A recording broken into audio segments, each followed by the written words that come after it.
मेरे शादी के टाइम की साड़ियाँ हैं, बहुत ही हैवी हैं ये साड़ियाँ।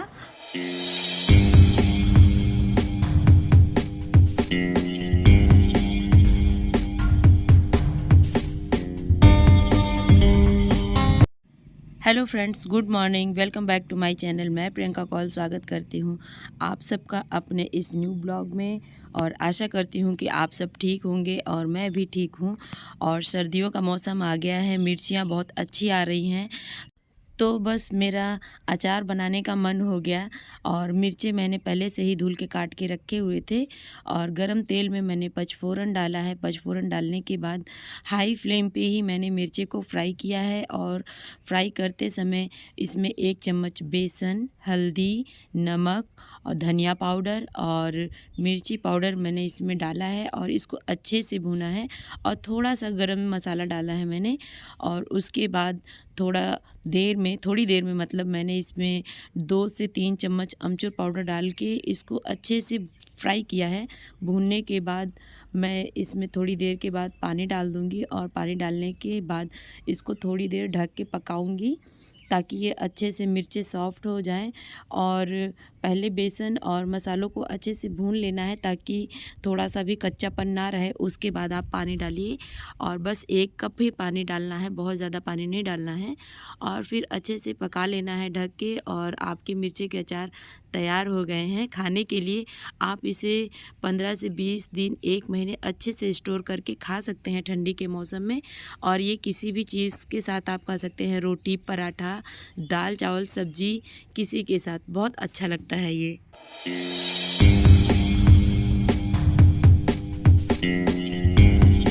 तो फ्रेंड्स, मैं आई थी छत पे अपने कपड़ों को निकालने के लिए और कुछ कपड़े डालने के लिए और साथ ही साथ अपने बाल को सुखाने के लिए। लेकिन मुझे कुछ ऐसा यहाँ पे दिखा जो कि मुझे बहुत अच्छा लगा, तो मैंने सोचा आप लोगों के साथ शेयर किया जाए। तो चलिए मैं आपको दिखाती हूँ कि मैं आपको क्या दिखाना चाहती हूँ। तो ये खेत हैं जो हमने आपको पहले ही दिखाया था और तब ये हरे भी थे और जब छोटे थे तब भी आपको मैंने दिखाया था, जब लग रहे थे तब भी मैंने आपको दिखाया था। और इस समय ये खेत पक चुके हैं, आपको मैं दिखा रही हूँ।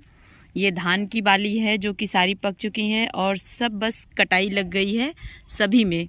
ये देखिए, ये कुछ खेत जो हरे हरे दिख रहे हैं बस इनको 10 से 5 दिन लगेंगे पकने में। और बाकी सारे खेत जो पीले पीले हैं वो सारे पक चुके हैं और कटना भी शुरू हो चुका है। और साथ ही साथ मैं आज आपको अपना भी खेत दिखाती हूँ जिसमें कटाई लगी हुई है तो फ़िलहाल दूर, लेकिन थोड़ा सा मैं आपको दिखाने की कोशिश करती हूँ।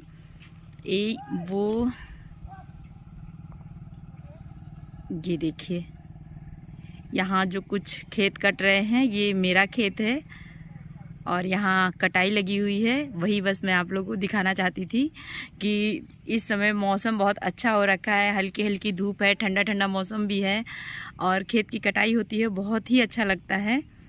जो लोग गांव से होंगे उनको तो पता होगा, जो लोग नहीं हैं उनको मैं दिखा रही हूँ। ये देखिए, हर जगह खेत की कटाई हो रही है। और मैं आ गई हूँ बालकनी में और कपड़ों को डाल रही हूँ जो भी धुल के लाई हूँ। और मेरे यहाँ अभी झालर नहीं निकली हुई है, लाइट्स बाहर की नहीं निकली हुई हैं। तो अभी मैं आ गई हूँ नीचे छत पर से और कपड़े भी निकाल लिए हैं मैंने और अब जा रही हूँ फोल्ड करने के लिए। और ये सारे कपड़े रखे हुए हैं बेड पे मेरे, बस इनको बस घड़ी करके रखना है, फोल्ड करके रखना है।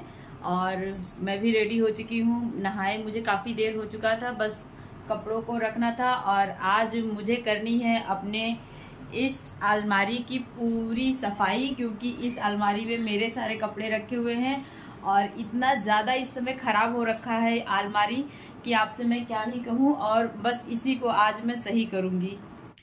घर में जितने लोग होते हैं उससे कहीं ज़्यादा उनके कपड़े होते हैं, तो कपड़ों को धुल के रखने में बहुत ही ज़्यादा दिक्कत आती है, क्योंकि हर जगह कपड़े ही कपड़े दिखते हैं। और आप अगर उसको धुल के फ़ोल्ड करके रखेंगे नहीं तो घर के हर कोने में आपको कपड़े नज़र आ जाएंगे, जिससे घर बहुत ही ज़्यादा गंदा दिखता है।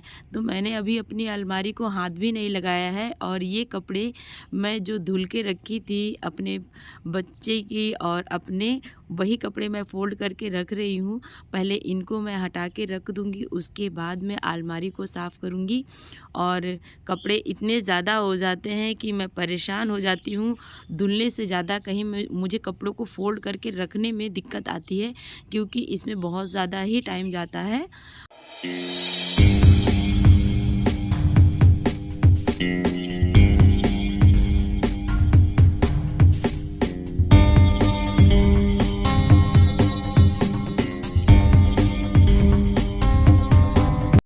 और छोटे-छोटे कपड़े तो कुछ ज़्यादा ही होते हैं, तो उनको फ़ोल्ड करके रखना बहुत ही मुश्किल होता है। वो कहीं यहाँ कहीं वहाँ मिल जाते हैं। मुझे मेरी बेटों के कपड़े बार-बार मुझे चेंज करने होते हैं, जिसकी वजह से और भी ज़्यादा कपड़े इधर-उधर फैल जाते हैं।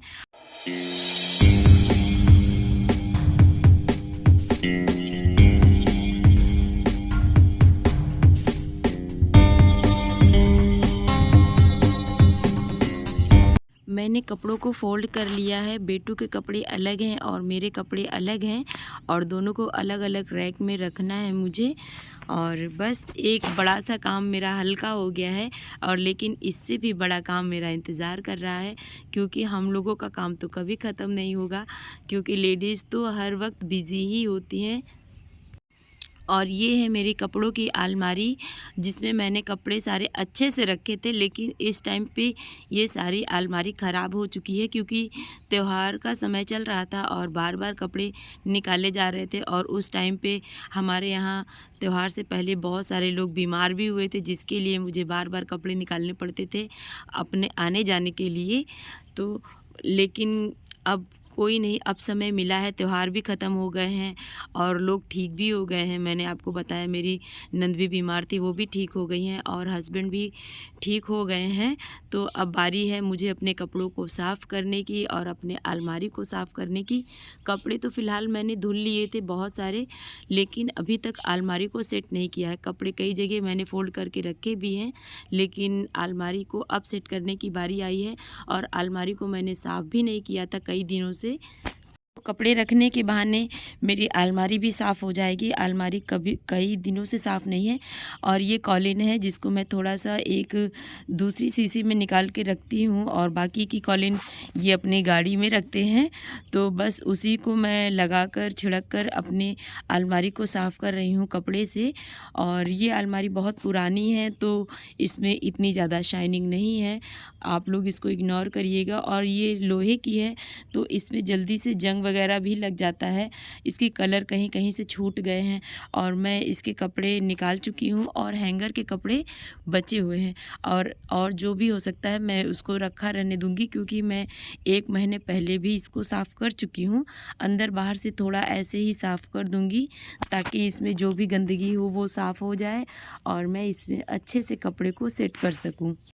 अलमारी को मैंने साफ़ कर लिया है, और इसमें बारी आई है लाइनिंग लगाने की। तो जो मैंने अपने घर में लाइनिंग पहले से लगा रखी है, वही लाइनिंग बची हुई थी, उसी को मैं इसमें थोड़ा सा लगा दूँगी 1-2 खाने में, और बाकी के खाने में मैं नहीं लगाऊँगी। और लाइनिंग लगने के बाद अलमारी बहुत ही ज़्यादा सुंदर लग रही है, और इससे अलमारी ज़्यादा गंदी भी नहीं होगी, और उसको साफ़ करना भी आसान हो जाएगा। मैंने 2 बॉक्स में अलमारी के ये लाइनिंग लगा दी है, और जो कि मुझे बहुत ही अच्छा लग रहा था। और बस अब जा रही हूँ इसमें कपड़े फ़ोल्ड करके रखने। और जो हैंगर में थे कपड़े वो हल्की साड़ियाँ हैं और हमेशा यूज होती हैं, तो उनको मैं ऊपर अलग से हैंगर में टांग दूँगी। और जो बाकी हैवी साड़ियाँ हैं उनको मैं अभी फ़ोल्ड करके उनको मैं रखूँगी।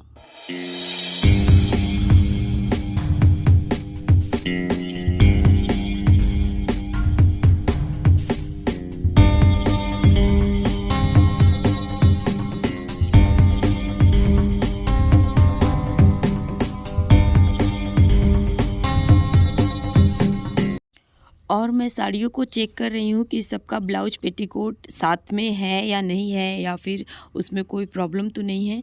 और इस साड़ी को मैं चेक करके तभी रखूँगी। और साड़ी को स्टोर करने का सबसे अच्छा तरीका ये है कि आप जब भी कोई सामान लाते हैं, साड़ी लाते हैं या कोई भी कपड़ा लाते हैं, तो उसके साथ कैरी बैग आपको फ्री मिलता है। तो आपको अलग से कैरी बैग ख़रीदने की ज़रूरत नहीं पड़ती है, कोई पन्नी ख़रीदने की ज़रूरत नहीं पड़ती है, कोई बॉक्स ख़रीदने की ज़रूरत नहीं पड़ती है। आप उसी में साड़ी को अच्छे से फ़ोल्ड करके रख सकते हैं और उससे साड़ियाँ कभी भी गंदी नहीं होती हैं और नई की नई बनी रहती हैं और वो ख़राब भी नहीं होती हैं। और आपको पता चलता है कि कौन सी साड़ी किस में रखी हुई है। आप कोई एक थैला उठा के देखेंगे तो उसमें एक साड़ी आपको आराम से पूरे सेट के साथ दिख जाएगी। मैं तो ऐसा ही करती हूँ, कुछ भी अलग से रखने के लिए साड़ी को मैं नहीं खरीदती हूँ, कोई बॉक्स या कुछ भी। बस सीधे ही बस ये जो कैरी बैग आते हैं, साड़ी के साथ आते हैं और भी कपड़ों के साथ आते हैं, किसी सामान के साथ आते हैं, तो मैं उन सब कैरी बॉक्स को और मतलब कैरी बैग को मैं रख लेती हूँ और उन्हीं में अपने कपड़ों को मैं फ़ोल्ड करके रखती हूँ, जो कि मेरे काम को बहुत ही आसान कर देता है। और ये सारी मेरी हैवी साड़ियाँ हैं जिनको मैं अलग रख रही हूँ और इनको अब मैं अलमारी में नहीं रखूँगी।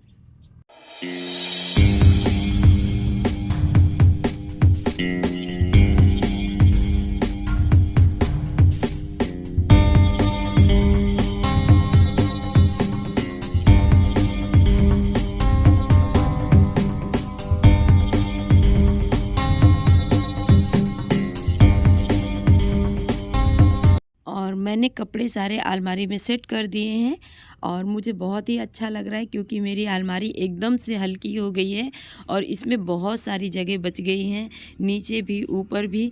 कुछ हल्की सी थोड़ा हैवी है जो तिथि त्यौहार पे पहनने के लिए हैं और कहीं आने जाने में पहनने के लिए हैं, वो साड़ियाँ मैंने अलमारी में रखी है। और कुछ हल्की साड़ियाँ अलमारी में रखी है और अलमारी एकदम से खाली हो गई। नीचे मेरे पर्स और कुछ कॉस्मेटिक्स के सामान हैं जो हमेशा यूज में नहीं आते हैं, उनको मैं ड्रेसिंग टेबल से हटाकर इसके अंदर रख दी हूँ, ताकि जब ज़रूरत पड़े तो मैं उसको निकालूंगी। और तो मैंने अपनी अलमारी को सेट कर लिया है और उसमें काफ़ी जगह हो गई है और बाकी जो जगह बची हुई हैं उसमें मैं और भी कपड़े डाल दूंगी। जो भी मेरे घर में वैसे कपड़े रखे हुए हैं, जैसे सूट वगैरह, मैंने अभी उसमें नहीं लगाए हैं। बाकी सारी साड़ियाँ उसमें मैंने लगा दी हैं और कुछ मेरी शादी के टाइम से लेके अभी तक की साड़ियाँ हैं जो बहुत ही ज़्यादा हैवी है, कुछ लहंगे टाइप में आप मान के चलिए। तो उनको मैंने ये निकाल के अलग कर लिया है, जिसको मैं इसमें रखूँगी आपको। तो ये जो हैवी साड़ियाँ हैं, मैंने आपसे बताया ये सारी मेरे शादी के टाइम की साड़ियाँ हैं, बहुत ही हैवी हैं ये साड़ियाँ। तो इनका यूज कुछ भी नहीं है अभी फ़िलहाल के लिए। तो ये सारी साड़ियाँ मैं इस बक्से में रखूँगी ताकि कुछ दिन के लिए स्टोर रहे, इसका भी यूज नहीं है और अलमारी मेरी खाली रहे।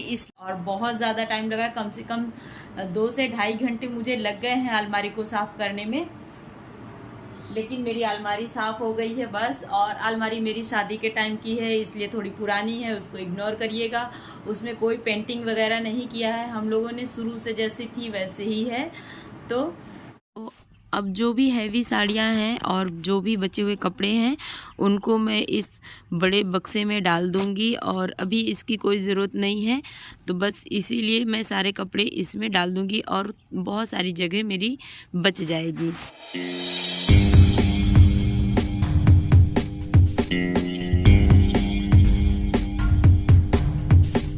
फाइनली मैंने अपनी अलमारी को सेट कर लिया है और भी मेरे सारे काम हो चुके हैं। अब मैं जा रही हूँ चाय बनाने के लिए, क्योंकि मेरे घर पे आए हैं गेस्ट। और ये मैंने अपने बेड को भी साफ कर दिया है। तो फ्रेंड्स, अगर आपको मेरा ब्लॉग पसंद आया हो तो प्लीज़ मेरे चैनल को लाइक कीजिए, सब्सक्राइब कीजिए और मुझे सपोर्ट कीजिए, ताकि मैं और अच्छी वीडियोज़ आपके लिए ला सकूँ। फिर से मिलते हैं नेक्स्ट ब्लॉग में, तब तक के लिए बाय फ्रेंड्स।